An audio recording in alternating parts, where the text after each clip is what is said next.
জুলাই গণ অভ্যুত্থানে আওয়ামী লীগ সরকারের পতনের ২ বছর পেরিয়ে গেছে। এই সময়ের মধ্যে দলটির অনেক নেতাকর্মী জেলে গেছেন এবং অনেকে পালিয়ে ভারতে আশ্রয় নিয়েছেন। আওয়ামী লীগের তৃণমূল ও মধ্যম পর্যায়ের প্রায় হাজার খানেক নেতাকর্মী ভারতে পালিয়ে গেছেন।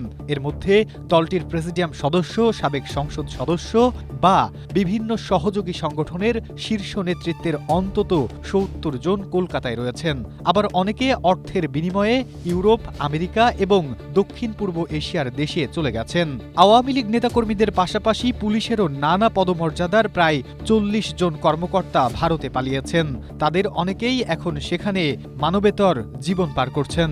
বিবিসি বাংলার এক প্রতিবেদনে এমনই তথ্য উঠে এসেছে। স্ট্রবেরি সুপার ডটেড ও ক্লাসিক ভ্যারিয়েন্ট সেন্সেশন জাগুক শিহরণ। প্রতিবেদনে বলা হয়েছে, রাজনৈতিক কার্যক্রম নিষিদ্ধ হওয়ায় আওয়ামী লীগের যেসব নেতাকর্মীরা কলকাতা বা পার্শ্ববর্তী অঞ্চলে থাকছেন তাদের সবাই বাসা ভাড়া করে রয়েছেন। সঙ্গে অনেকের পরিবার নেই।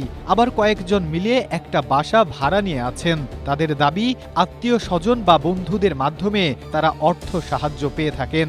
একসময় ঢাকাসহ বিভিন্ন শহরে যেভাবে তারা জীবনযাপন করতেন, সেই আর্থিক সঙ্গতি অনেকেরই এখন আর নেই। নিজস্ব গাড়ির বদলে তাদের ট্যাক্সি বা অন্যান্য গণপরিবহনে চড়তে হয়।